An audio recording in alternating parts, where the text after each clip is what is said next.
지난 시간에 그 플라톤의 이데아론에 대해서 말씀을 드렸는데, 지난 시간에도 말씀드렸듯이 제가 강의를 준비하면서 이데아와 형상에 대한 개념이 정확하게 데피니션이 되지를 않아서 저 역시 강의를 준비하면서도 불확실한 것, 부정확한 것을 좀 느꼈습니다.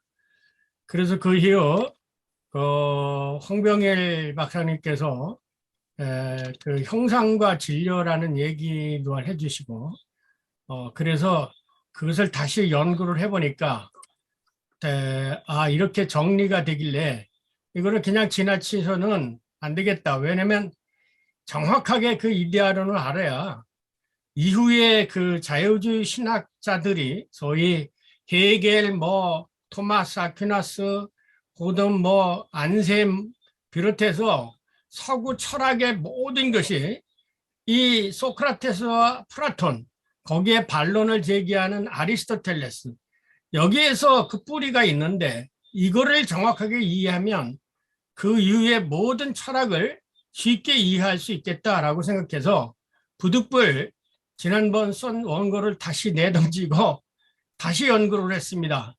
다시 연구를 해서 보니까 이 점에 대해서 서구의 그 철학사를 쓴 사람들도 명확하게 이해를 못했고, 그래서 이 사람 저 사람의 의견이 다르기 때문에 저 자신도 이해를 못하다가 마침 집에 플라톤이 쓴 것이 단편집, 그 플라톤의 책들을 영어로 번역해서 묶어놓은 전집이 있길래 그거를 이제 다시 원본을 뒤져가지고 다시 연구를 했습니다. 그러니까 이제 완전히 해결이 돼서 이후에 모든 철학적 그 문제점들을 해결할 수 있는 단처, 그 실마리를 찾아나게 되어서 부득불 오늘 이거를 정리를 해야 방학 중 다음에 이제 그 겨울방학 때 이어지는 플라톤과 아리스토텔레스, 그리고 그 이후에 되어지는 소위 이제 교부 신학으로 가죠.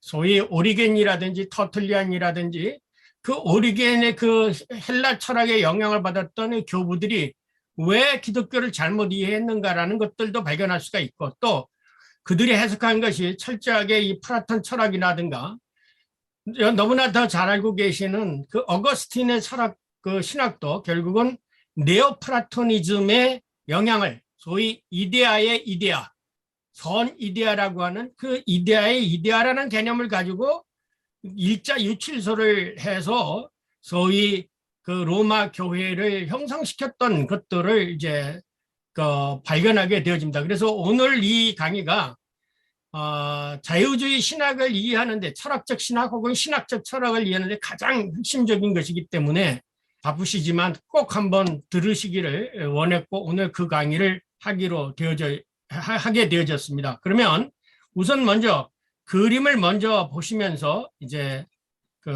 설명드리고 하겠습니다. 우선 플라톤의 이데아론은, 그러니까 이데아라는 것은 우리나라는 이걸 번역을 안 하고 그냥 이데아론이라고 합니다. 근데 왜 그러냐면 이 이데아를 번역하기가 어려워서 이거를 영어, 독일어로는 관념, 생각, 사상 이렇게 번역이 됩니다. 그러니까 이데아라고 하는 건, 우리가 지금까지 이제 삼각형에 대한 문제를, 이데아라고 하는 것은 세 변의 길이가 같고 세 변의 각이 같다, 이런 생각이죠. 이게 이런 것을 가지고 정삼각형을 만들어야 되겠다. 그러니까 요 정삼각형이라는 것은 관념이고 개념이고, 세 변의 길이가 같고 세 변의 각이 같다라고 하는 것은 관념이에요. 그 관념을 형상화시키니까, 이거 구체화하게 형상화시키니까 이런 모습이 되어진 거예요. 그래서 이 이데아라는 거하고 에이도스라고 하는 이 형상이라는 것이, 형상이 없는 이데아가 있을 수 없고 이데아가 없는 형상이 있을 수가 없어요. 예를 들면 이런 형상은 세 변의 길이가 같고 세 변의 각이 같다고 하는 것을 요 안에 관념으로, 내용으로 혹은 개념으로 내포하고 있는 거죠. 요 그림 안에, 요 형상 안에. 그래서 참된 지식이라는가 그러니까 알레토스라는 것이에요. 알레토스. 이 참되다, 바르다라고 하는 이 참된이라는 것은 뭐냐면 요 세 변의 길이가 같고 세 각이 같을 때 참이라는 말을 쓰는 거죠. 예. 그래서 이데아라고 하는 것은 요 관념, 세 변의 길이가 같고 세 각이 같다라고 하는 요 개념이에요. 그것을 머릿속에 그려가지고 이것을 형상화하면은 이런 모습이 되어진다는 거죠. 그래서 플라톤에게 있어서는 이데아라고 하는 개념과 형상, 에이도스라고 하는 그 형상과 이데아라는 관념이 서로 구분되는 게 아니라 에이도스가 없으면 형상도 없고 형상이 없으면 에이도스도 없게 되어버립니다.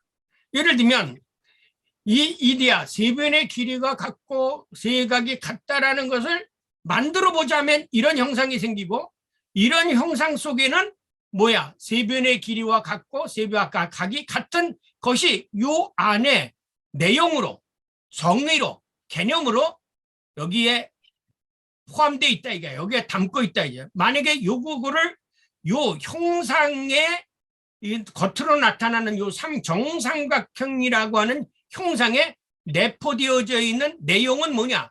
그 내용, 사상은 세 변의 길이가 같고 세 각이 같다. 요 내용이 요 형상 안에 담겨져 있는 거예요. 만약에 이 형상 안에 세 변의 길이가 같고 세 각이 같은 것이 아니면 참이 아니고 거짓이 되는 거죠. 그래서 이 참된 존재라는 것은 뭐냐? 참된 존재라는 것은 이 이데아와 형상이 여기 형상 속에 이 이데아가 이데아대로 곧바로 형상화된 것이 참된 존재라는 것입니다. 그런데 이제 이런 것은 우리의 지상의 세계 속에서는 볼 수가 없죠. 이렇게 이 관념, 세 변의 길이가 같고 세 각이 같다는 것을 구체적으로 눈으로 볼 수 있는 세계로 형상화 만든 것, 이것을 뭐라고 얘기하냐면 이것을 휘포스타시스라고 하는데 이거는 신학적 용어입니다.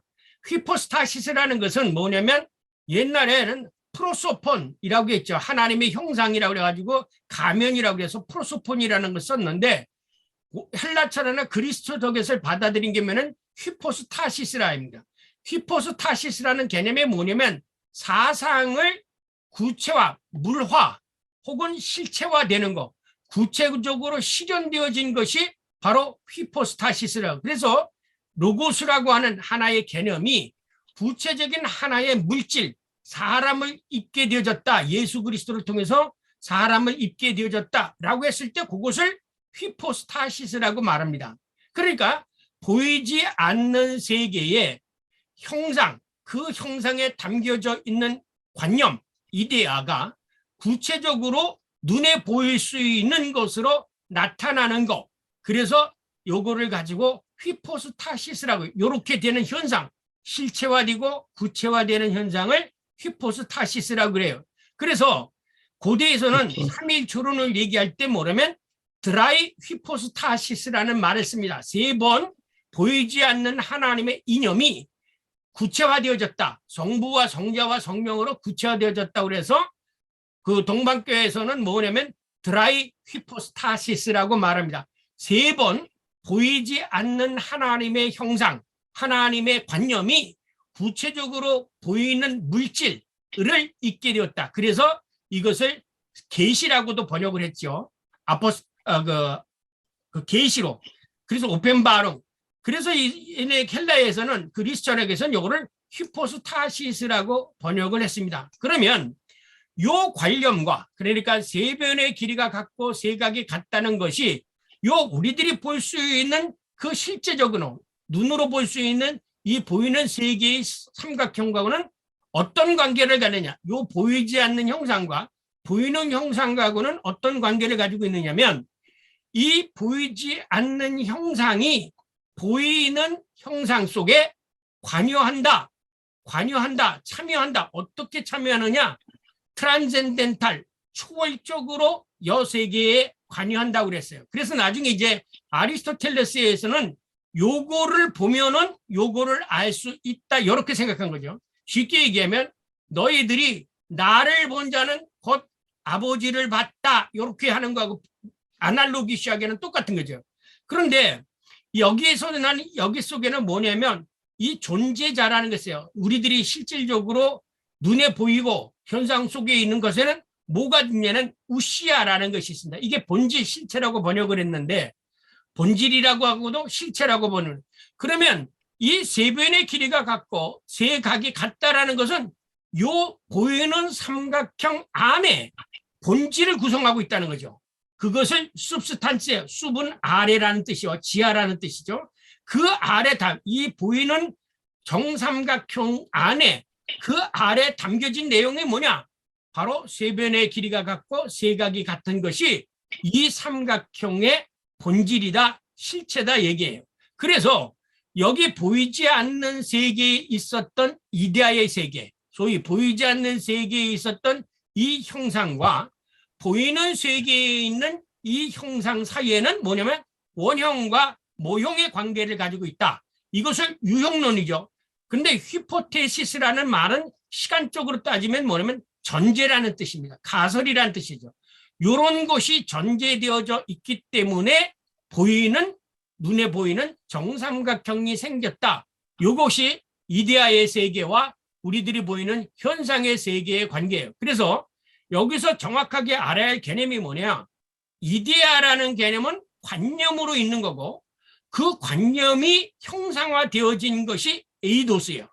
그렇기 때문에 이데아가 없는 에이도스가 없고 에이도스가 없는 이데아가 있을 수가 없어요. 그래서 이데아라든가 에이도스라는 말을 똑같이 쓰고 있어요. 내용상으로 똑같이 쓰고. 그래서 내용상으로는 에이도스나 그다음에 이데아가 같은 의미로 쓰여지고 있는 거예요.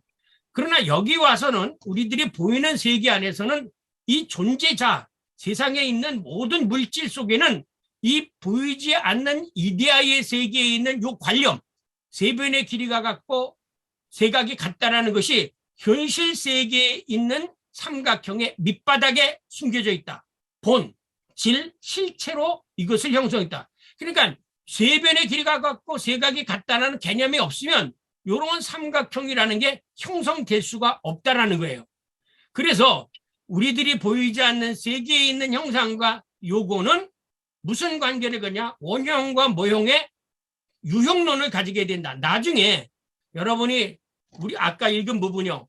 우리의 형상을 따라 우리의 모양을 따라 사람을 만들자라고 했을 때 형상론에 바로 이해하는데 요 개념으로 이해를 하게 되어진 것입니다.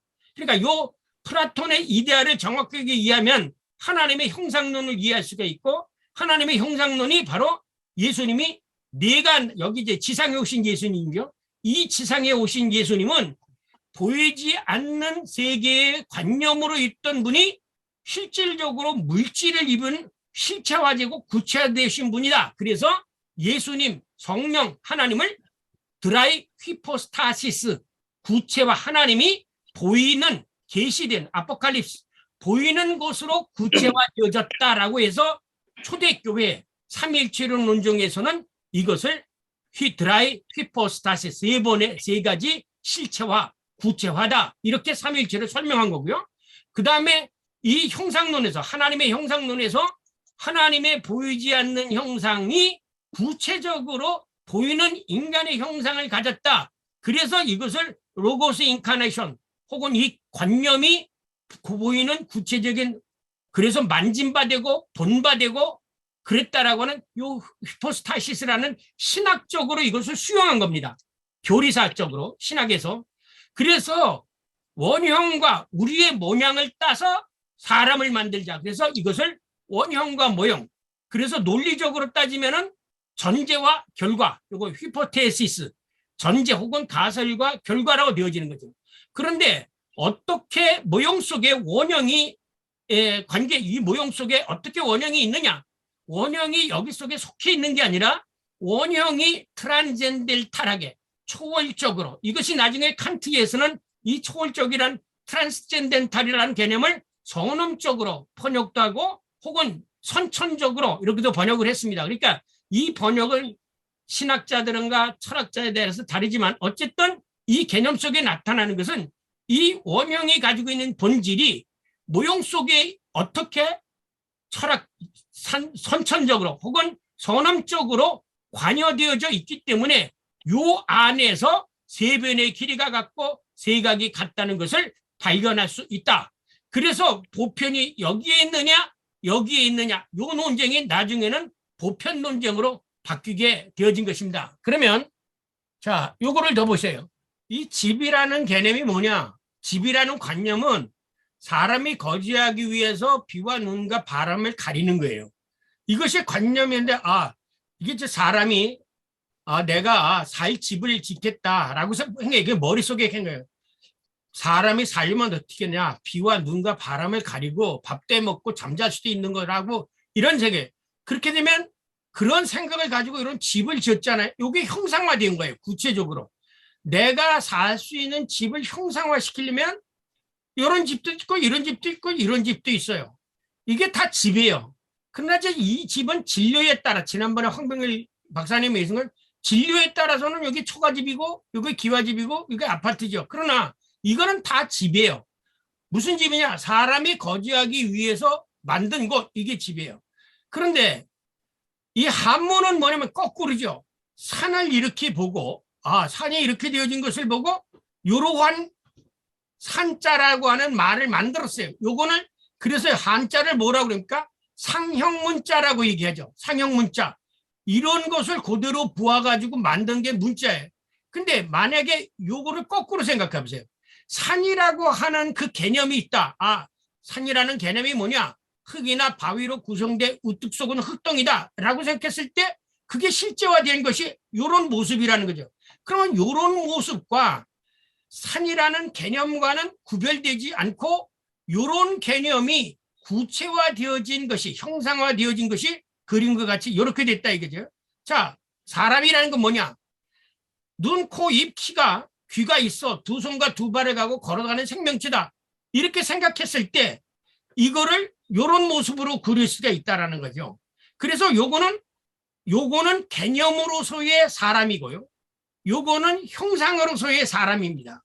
그런데 이 개념이 없이는 형상도 성립될 수가 없고 요 형상 속에는 뭐냐? 눈, 코, 입 두 다리로 걸어가는 것이 요 안에 substance, 본질로, 우시아로 여기에 담겨져 있다는 거죠. 아까 기와집, 초가집 이런 것처럼 인간도 그 진료에 따라서는 흑인종, 황인종, 백인종으로 나눠지는 거예요. 그러나 인간이라는 그 자체에 있어서는 눈, 코, 입이 있고 두 발로 걸어가는 생명체라는 형상이 있다는 거예요. 그래서 아까 말씀드린 것처럼 이데아와 형상은 구별되지 않는다. 그래서 플라톤의 이데아는 형상 속에 관념이 있고 관념을 형상화, 구체화한 것이 형상이다 라는 것이 플라톤의 이데아론의 가장 첫째적인 가장 기본적인 단초가 된다는 것입니다. 여기까지 이해가 되셨습니까? 형상과 이제 개념이 정확하게 나오죠. 형상이라는 거는 이데아라는 거는 휘포스타시스라는 개념, 그 다음에 휘포테세라는 거, 우시아, 그 다음에 참여, 관여 혹은 트란센덴탈 요 개념이 정확하게 이제 정리가 되면 여러분이 책을 읽으시다가 이제는 뭘 발견할 수 있다면 일반 책 속에서 이 사람이 개념을 정확하게 모르고 혼돈하고 쓰고 있구나 혹은 정확하게 알고 있구나라는 것을 구별할 수가 있습니다. 오늘은 이것만 정확하게 읽으시면 이 다음에 있는 내용들은 금방금방 정리를 해나가겠습니다. 자, 그러면 요거를 이제 말로 다시 한번 풀어보기로 하겠습니다. 지금까지 그림으로 설명한 거를 말로 다시금 풀어야겠습니다. 자, 이데아란 플라톤의 이데아론을 이해하기 위해서는 관념에 대한 정확한 이해가 선행되어야 한다. 왜냐하면 철학적 전문용어 테르미누스 테크니쿠스는 한글로 정확히 번역하기가 어렵기 때문이다. 따라서 전문용어에 대한 이해는 학문적 논의를 위해서 필수적이다. 자, 이데아 특별히 한글로 번역하지 않고 그리스어 발음대로 그냥 한국에서도 이데아론이라고 그냥 이데아라고 말하고 있습니다.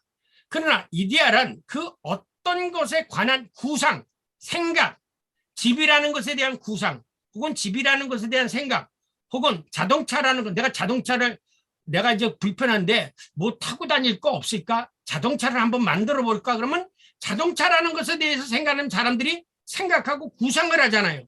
그 구상하고 생각하는 게 바로 이데아라는 거예요. 관념이라는 거죠. 그래서 이 이데아를 독일에서는 관념, 사상으로 번역했습니다. 예컨대 세 변의 길이가 같고 세 각이 같은 것을 만들어 보겠다. 이것은 뭐냐? 정삼각형을 한번 만들어 보겠다라는 거죠. 이 참조에서 여기 우리나라에서 아까 이거 형상과 모양을 같이 쓰고 있습니다. 이건 나중에 이제 하나님의 형상론에 대해서 논의할 때 말씀을 드리기로 하고요. 어쨌든 이데아라는 것이 뭐냐? 어떠한 생각이나 무엇에 대한 그 어떤 것에 대한 구상과 생각이야. 야, 망대를 만들어 보자. 예를 들면 원두막을 만들어 보자. 그러면 원두막에 대한 생각과 구상이 있지 않습니까? 원두막 서리하는 놈들을 지키려면 조금 높은 데 있어야 되겠지. 그러면 거기서 가끔마다 잠도 자려면 위에서 뭐가 있어야 되겠지. 이런 생각이 바로 이데아라는 거죠. 그러면 이데아와 더불어 생기는 게 뭐냐면 형상이죠. 그것을 뭐라고 얘기하면 에이도스라고 그래요. 그런데 이 형상이라는 말을 한자어로 찾으면 요 형상이라는 말이 제일 가깝고요. 그런데 철학자들은 요 형상을 이렇게 형상을 제일 많이 썼어요. 그다음에 요것도 그래서 동의어로 쓰는데 가장 정확한 표현은 형상입니다. 이성적으로 사고하고 마음으로 생각한 것을 구상화 혹은 구체화시킨 것을 형상해요. 아까도 얘기했지만 집이라는 것을 구체적으로 형상하고 구상하고 그림으로 스케치한 거, 이게 형상이라는 거죠. 한자로 번역하면 형상, 곧 감각으로 포착한 것이나 마음속의 관념 생각을 표현 수단을 빌어서 구상화한 거, 이거 우리나라 국어사전에 나온 개념입니다. 혹은 형상, 요런 형상이라는 이 한자의 형상을 쓸 때는 물건의 생긴 모양이나 상태, 그리고 형상을 뜻한다. 그래서 플라톤에게서의 에이도스는 이데아와 동의어로 사용돼요. 왜? 거의 같은 의미요. 그러니까 이 창세기 41장 이 부분에 보면은 거의 같은 의미로 사용되고 있습니다. 우시아라는 것은 뭐냐? 이제 여러분이 철학책을 보면 많이 우리나라는 본질이나 실체로 번역이 되고져 있는데 왜 본질이냐면은 이 무시아 그림이라 겉으로 나타난 것에서는 삼각형이지만 그 삼각형 안에는 뭐가 되느냐? 세 변의 길이가 같고 세 각이 같다라는 것이 그 삼각형에 나타나는 것에 대한 실질적인 내용이라는 거예요. 그 내용이 뭐냐면 본질이라는 거죠. 가지고 있다라는 것입니다. 우시아. 그리고 혹은 재물이라는 뜻도 있고 혹은 능력이라는 뜻도 가지고 있습니다. 그래서 우리나라 성경에서는 누가복음 12절 이하에서는 우시아를 아버지에게 이제 둘째 아들이 내게 주실 재산 이 얘기할 때 우시아라고 이렇게 쓰고 있습니다. 재산이란 내 목, 내가 가지고 있는 거, 어떤 사물 자체에 내포되어져 있는 물질 혹은 능력, 이것을 우시아라고 얘기합니다. 혹은 어떤 사물에 내재되어 있는 능력과 힘을 의미한다. 그래서 우시아는 경제적으로 말할 때는 사람이 가지고 있는 재물을 뜻하기도 합니다. 그러나 철학적으로는 이 우시아라는 의미는 본질을 의미하게 되고 독일어는 스스탄츠라는 말 혹은 본질, 실체, 한자로도 이것도 실체라는 말로 번역합니다. 그러면 뭐냐? 이 내용상으로는 변하지 않고 일정하게 계속해서 사물 안에 내재되어 있고 근원을 이루고 있는 거, 이게 본질이라는 거예요. 그러니까 사람의 본질은 뭐냐? 악하다라고 하면 인간이 끊임없이 죄를 짓고 그 안 속에서 변하지 않고 자리 잡고 있는 거, 이것이 인간의 본질이다. 이게 그 악이 본질이다. 그렇게 해요. 그러니까 본질이라는 개념이 뭐냐? 변하지 않고 일정하게 계속해서 사물의 근거, 뿌리를 이루고 있는 것이 본질이라. 그 본질이 뭐냐? 그것이 나타나고 있는 것. 그래서 그 관념이 이 사물 안에 끊임없이 내재되어 있다는 거예요. 네. 자, 휘포스타시스라는 말은 무슨 뜻이냐? 이거는 이제 신학에서 많이 사용하는데 대부분의 사람들이 모르고 있는 거예요. 이 휘포스타시스를. 어떤 사상이나 관념, 생각이 구체적으로 실체 혹은 물질이 되는 것. 그러니까 로고스 인카네이션이라고 번역되어졌던 거, 로고스 그러니까 말씀이 육신이 되었다는 것이죠. 그 말이 뭐냐면 이게 바로 히포스타시예요. 말씀이라는 혹은 개념이라는 보이지 않는 것들이 추상적인 사상이나 개념이 구체적으로 물질을 입게 되어지는 것, 이것을 히포스타시스라고 합니다. 그리스 철학에서 보이지 않는 세계에 이데아, 관념으로 있던 것이 실제로 보이는 세계의 물질로 실체화되는 것을 히포스타시스라고 말합니다. 그래서 전통적으로 신학에서는 삼위일체론을 드라이 히포스타시스 혹은 삼위일체론을 얘기할 때는, 일체를 얘기할 때는 우니오 히포스타티카, 세 번의 물체가 하나가 되었다라고 이렇게 설명을 하죠. 이게 이제 삼위일체론은 나중에 아타나시우스 신조에 가서 이제 논쟁할 때 여기 드라이 히포스타시스 혹은 우니오 히포스타티카라는 말이 굉장히 자주 나오는데 이 말 속에서 이미 플라톤에게서 이러한 사상들이 나타나, 즉 보이지 않는 하나님 영적 존재가 세 번 역사 속에서 구체적인 모습으로 드러냈다. 그래서 이 드라이 히포스타시스를 칼바르트라고는 드라이 자인스 바이스, 세 번 하나님의 존재 양식이다, 이렇게 표현을 했습니다. 그 다음에 이 메테시스라는 거는, 메테시스, 관여한다. 어떻게 관여하느냐? 이데아가 히포스타시스, 구체적인 물질로 실체화되어 세상에 현존할 때, 현존하고 있을 때 그 사물과 본래에 있는 원형과 어떤 관계를 맺고 있느냐라고 할 때 이 본래에 있는 그 존재자의 본래의 관념이 분리된 것이 아니라, 단전된 것이 아니라 끊임없이 그 우시아에 관여하고 있다, 이게. 그렇기 때문에 정삼각형이 존재하는 것은 그 안에 세 변의 길이가 같고 세 각이 같다고 하는 그 관념이 보이는 정삼각형 안에 끊임없이 관여하고 있기 때문에 정삼각형이 무너지지 않고 그대로 있다라는 거예요. 그럼 어떻게 관여하느냐? 아까도 말씀드렸지만 그 초월적으로 관여하고 있다라는 거죠. 그 사물의 본질 실체와 끊임없이 관계하고 있다는 것이다. 그 다음에 이건 히포테시스, 이거는 아시죠? 히포테시스라는 것은 논리학에서는 전제, 가설이라는 뜻입니다. 그 전제나 가설이 뭐냐면 어떤 존재가 있기 위해서 먼저 있지 않으면 안 되는 것. 이건 나중에 토마스 아퀴나스에 가면은, 혹은 폴 틸리기가 가야 되지만, 폴 틸리기 철학의 신학에 가면 이 전제론적인 것을 굉장히 많이 해요. 히포테시스, 전제. 그러니까 원인 프리마 무벤스라고 해서 최초의 원동자는 다른 것은 모든 원인이 있어서 움직이게 되는데 원인이 없는 움직인 자, 스스로 움직이는 자, 이거를 하나님이라고 규정을 했거든요. 그래서 전제가 없는 자, 이것을 가지고 하나님이라고 얘기해서 모든 것은 전제가 있다, 원인이 있다. 그런데 하나님은 원인이 없는 분이다 라고 이렇게 토마스 아퀴나스가 하나님을 전제 없는 분으로 얘기를 했어요. 마찬가지로 어떤 다른 존재가 있기 위해서 먼저 있지 않으면 안 되는 거, 가설, 전제 뭐 이런 거예요. 어떤 사물이나 상황이 이루어지도록 먼저 주어진 거. 그래서 존재론적으로는 선제를 뜻하고 논리적으로는 결론의 기초가 되는 전제라는 뜻으로 히포테시스라는 말을 사용해 왔습니다. 이것이 철학에서 얘기를 하고 있는 거예요. 그러니까 오늘은 요 히포테시스, 그 다음에 메테시스, 그 다음에 히포스타시스, 우시아, 에이도스, 이데아, 요 개념만 정확히 이해를 하면 플라톤의 이데아론, 그 다음에 나중에 아리스토텔레스의 형이상학, 토마스 아퀴나스의 신존재 증명, 틸리기 사상, 모든 것들을 다 이해할 수가 있습니다. 요거를 정확하게 이해한다면. 자, 여기서 질문을 하시기 바랍니다. 내용은 그 전에 한 것을 다시 정리한 것이니까 혹시 이 개념이 정확하게 이해가 되지 않으면 제가 여기서 말씀을 드리는 것도 정확하게 이해를 할 수가 없습니다. 전에 시간 했던 걸 다시 한번 회상을 해봅니다. 이데아론의 출발점이 그노티스 아우터니 뭡니까? 너 자신을 알라.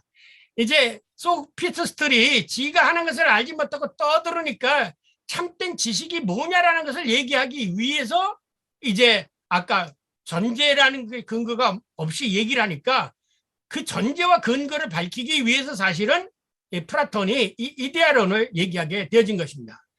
인식론적 문제점을 극복하기 위해서 플라톤은 대상물에 대한 참된 인식, 인지, 알을 강조했다. 그래서 그는 소피스트들이 인지하고 있는 것이 잘못된 것을 지적하기 위해서 이데아론을 주장하게 되어졌다. 이것이 이제 이데아론을 만들어내게 된, 주장하게 된 플라톤의 출발점, 안자치punk트다라는 것이요. 그 이데아론에게는 참으로 존재하는 게 뭔가, 사물의 본질이 뭔가, 이런 것들을 얘기하게 되어지고, 또 인간들이 가지고 있는 이 보편적인 개념과 네가 생각하는 거하고 소피스트들이 생각하는 거하고 틀리니까 과연 인간이라는 건 뭐냐? 말. 그 말이라는 보편적 개념이 뭐냐? 네가 본 말하고 내가 본 말하고 틀린데, 이제 이런 것들을 생각하다가 보니까 소위 철학자들이 그 전에 만물의 근원을 따져봤던 것처럼 참된, 참으로 존재하는 것, 참으로 영원한 것이 뭔가라는 것을 생각하다 보니까 플라톤의 이데아론이 생기게 되어졌다. 이제 이걸 정확하게 하셔야 됩니다. 플라톤 이데아론의 출발점이 뭐냐? 출발점은 소피스트들하고 소크라테스, 자기 선생님 소크라테스하고 논쟁관 속에서 참된 지식, 참된 인식이라는 게 뭐냐라는 것을 알기 위해서 네가 겉에 보이는 것 가지고 마치 코끼리, 장님이 코끼리 만지듯이 그런 식의 것은 아니다라고 하는 것을 가르쳐주기 위해서 이데아론이 생겼다. 여기에 그리고 그다음에 이데아가 구현된 것, 구체적으로 그 이데아가 머릿속에 생각한 것을 그림으로 그린 거, 그게 에이도스라는 거죠. 그래서 아까도 말씀한 이데아나 관련 에이도스라는 말이 정확하게 같이 쓰여다. 온전한 정삼각형이라는 이데아에 혹은 정의 개념에, 정삼각형이라는 개념에 그것이 구체적으로 보일 수 있는 것으로 되어진 게 이게 형상이라는 거죠. 그래서 보이지 않는 것의 세계에 있는 원형이 보이는 이 세상에 있는 모든 그 삼각형은 보이지 않는 세계의 원형의 모형이다라는 거예요. 요거를 설명하기 위해서 뭐냐면 여러분이 플라톤을 읽으면 동굴에 대한 비유가 있습니다. 동굴. 그건 이제 시간이 없으니까 동굴에 대한 비유가 있어요. 그 동굴의 비유가 바로 이 원형과 모형에 관한 것을 비유로 설명한 것입니다. 그렇다면 이데아가 실제 않느냐? 보이지 않는 세계에 있느냐? 이건 나중에 이제 보편 논쟁으로 가죠. 이데아가 없다라고 생각하면은 유명론이 되고 이데아가 있다라고 하면 실제론이 되는 거죠. 그래서 지금까지도 이 이데아의 세계가 맨 처음에는 있냐 없냐라는 것으로 논쟁되다가 어떻게 보편이 존재하느냐, 그러니까 그 다음에는 이데아의 보편적인 개념이 어떻게 존재하느냐라는 그것으로 또 바뀌면서 하여튼 오늘날까지 이 보편 논쟁은 끊이지 않습니다. 아까 저는 이 초월적으로 이데아가 현실의 세계에 관여하고 있다는 거죠. 아까 초월적으로 이데아가 보이는 이 형상에 관여가 있다는 겁니다. 따라서 정삼각형이라는 관념의 형상이 어디엔가 실제하는 것은 분명하다. 근데 그게 피 안의 세계에 있다고 얘기합니다. 그 피 안의 세계에 있다고 얘기하니까 그러면 피 안의 세계에 있는 것이 어떻게 보이는 물질 사계에 관여하느냐? 이때 플라톤이 따르면 이데아는 현실 세계에 있는 사물들의 곧 인식의 대상들의 관념 혹은 개념으로 참여하고 관여하고 있다. 이게 중요합니다. 삼각형이라는 개념으로 보이는 우리들이 보이는 세계에 있는 삼각형의 개념으로 관여하고 있다. 초월적으로. 예. 개념으로. 그래서 정삼각형을 보고 나면 뭐랍니까? 머릿속에 세 변의 길이가 같고 세 각이 같다라는 것이 머릿속에 떠오른다는 거예요. 그 관념이 보이는 세계 안에 초월적으로 관여하고 있기 때문에 이 삼각형이 존재하는 것이지, 그렇지 않으면 사각형이 되고 오각형이 된다는 거죠. 따라서 이데아가 사물의 실질적인 본질이지 삼각형 자체가 본질이 아니다라는 거예요. 이 삼각형의 참된 본질은 세 변의 길이가 같고 세 각이 같다. 이것이 정삼각형의 참된 본질이라는 것입니다. 다시 말하면 이데아는 세상에 있는 모든 존재자들이 실존하도록 존재하도록 현 존재에 초월적으로 관여하고 있다. 따라서 이데아는 그 존재 자체로서 개개의 사물에 초월적으로 관여하고 있는 보편적 실체 및 본질이 이제 이데아다. 그러면 이데아가 하나냐? 아니죠. 책상이라는 이데아, 그 다음에 집이라는 이데아, 혹은 원두막이라는 이데아, 수많은 원두막이 이데아가 있어요. 근데 그 이데아 중에 이데아, 그 이데아를 플라톤이 뭐라고 얘기하냐면 선 이데아. 근데 이 선 이데아라는 그 말은 우리나라 이제 철학자들이 번역했는데 그것은 윤리적으로 얘기하니까 선 이데아고 본래는 이데아 중에 이데아. 그래서 이데아도 뭐냐면 보다 급이 낮은 이데아가 있고 보다 높은 이데아가 있고 보다 최고의 이데아가 있다. 그래서 이 삼각형 피라미드처럼 이데아가 이렇게 되죠. 맨 꼭대기에 있는 이데아가 뭐냐면 이데아 중에 이데아다. 이것을 말할 수 있다면 신이라고 말하겠다. 이게요. 그래서 플라톤 철학에서의 신이라고 하는 개념은 뭐냐면 선 이데아. 윤리적으로 모든 덕도 있고 정의도 있고 뭣도 있는데 가장 최고의 윤리적으로 생각할 때 최고의 이데아는 선 이데아야. 용기, 정의 혹은 근면 여러 가지 이데아가 있는데 최고의 이데아는 선이에다. 이걸 더 구체적으로 하면 여러 이데아 중에 이데아, 왕 중 왕, 혹은 엘로힘 하듯이 신 중에 신이라듯이 이데아 중에 이데아다. 요 이데아가 신이 아니겠는가? 이렇게 얘기하는 거예요. 요거를 이데아 중에 이데아라고 생각하는 것은 철학적 신학이 된 거죠. 신학을 철학한 거죠. 그래서 이데아는 이렇게 말합니다. 항상 실체, 본체이며 따라서 참된 존재로서 그 사물 자체다. 그래서 황병일 박사님, 틸리가 뭐라고 그랬어요? 하나님을 being itself라고 그랬죠. 존재 그 자체라고 했죠. 기억나시죠? 우리 영어 시간에 폴 틸리의 그 프로테스탄티스의 그 개신교 신학을 공부하는데 그 폴 틸리가 신을 뭐라고 얘기하냐면 being itself라고 얘기합니다. 존재 그 자체. 근데 이 플라톤은 뭐냐면 사물 그 자체라고 그랬습니다. 그러니까 이 개념을 어디서 따온 거예요? 틸리. 그래서 제가 아까도 말씀드렸지만 이 플라톤의 이데아로만 공부를 정확하게 하면요. 나중에 틸리게 슈라르마 헤겔 다 이 안에서 놀아나고 있어요. 벗어나지 못합니다. 그래서 이 쉽게 얘기하면은 이 플라톤은 삼장법사 손바닥이고 그 아래에 있는 틸리기는 손오공밖에 안 돼요.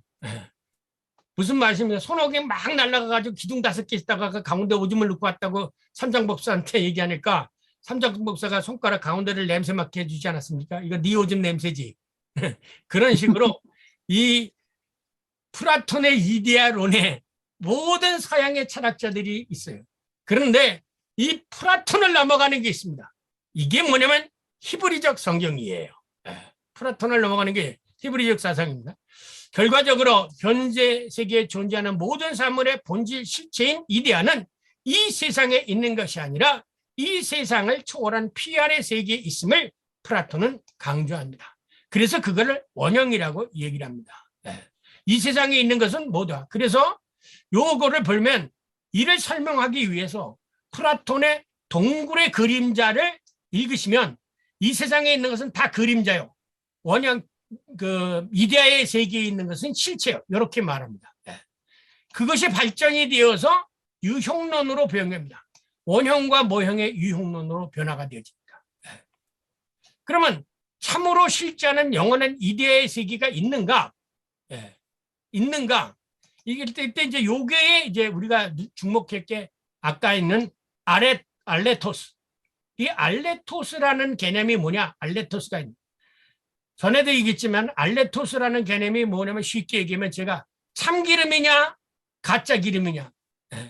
그래서 순복음교에서 복음도 여러 가지 가운데 진짜 복음이다 그래가지고 순복음이라고 말한 것처럼 이 알레토스라는 말이 실제로 존재하는 그 내용물이 실제한다는 거예요. 예를 들면 참기름이라면 참기름이 그 속에 실제로 존재했을 때 참기름이고 여러 가지가 섞였으면 이거 가짜 기름 아닙니까? 그래서 이데아가 이 플라톤의 이데아의 개념이 이 현상의 세계 속에 있는 형상에 그대로 존재해야 참 존재다 이렇게 얘기한 거예요.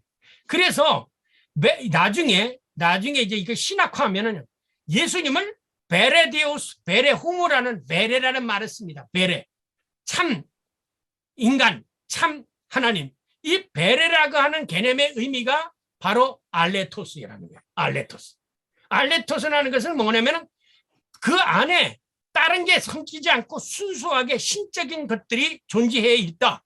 인간적인 것이 존재해 있다라고 했을 때 알레토스라는 말이 실제하다, 실제로 존재한다, 참으로 존재한다 이런 얘기를 할 때 알레토스를 써서 그래서 스스로 존재하는 것, 영원히 변치 않는 것 이런 의미로서 알레토스를 생각하고 있던 것입니다. 넘어가세요. 참으로 이 알레토스는 존재론적인 의미를 의미하는 것이라도 해석해야 된다. 그런데 플라톤은 진리를 판단할 때 논리적인 것보다는 요걸 하셔야 돼요. 사람들은 논리적인 진리를 얘기하는데 소피스트들은 플라톤은 논리적 진리를 얘기하지 않고 전에 얘기한 것처럼 존재 여부를 가지고 진정했다는 거예요. 그 존재 여부, 그래서 나중에 폴 틸릭도 하나님을 뭐야? 참된 존재. 그렇지 않은 건 non-being, 비존재 이렇게 나눕니다. 그래서 그 being, itself, 참된 존재와 그 다음에 non-being, 비존재를 얘기할 때 틸릭이다 요 개념을 알레토스라는 개념을 그렇게 바꾸었어요. 그런데 이미 이데아라는 개념 속에는 뭐가 있느냐? 이데아라는 것 속에서는 참된 존재라는 알레토스라는 개념이 존재한다. 왜? 이 세상에 있는 것은 모두가 다 우발적인 거, 콘팅전스, 우발적으로 존재하지만 이데아는 영원한 것이기 때문에 이 세상적인 거하고는 왜? 여기에 세상적인 것이 있다가도 없어질 수 있다 이거야. 그러나 영원히 변치 않는 것, 참으로 존재하는 것은 이데아다. 이렇기 때문에 이데아의 것에만 알레토스라는 말을 사용합니다. 마지막으로 선 이데아라고 우리는 번역했는데 이건 이데아 가운데 이데아다. 최고 이데아. 아까 얘기한 것처럼요. 그 이데아가 모든 사물의 원인이 되고 모든 사물의 전제가 되고 또 결과가 된다. 전제가 되며 동시에 결과가 된다. 그래서 쉽게 얘기하면 이데아는 알파와 모든 존재자의 알파와 오메가가 된다. 이렇게 이제 신학적으로 바꿔 쓸 수 있죠. 그러니까 플라톤이 생각한 이데아가 알파와 오메가인 것처럼 기독교에서는 예수 그리스도가 알파와 오메가가 되는 그런 유형론적인 혹은 유비적인 의미가 담겨져 있는 것입니다. 여기까지 마치겠습니다. 질문하시기 바랍니다.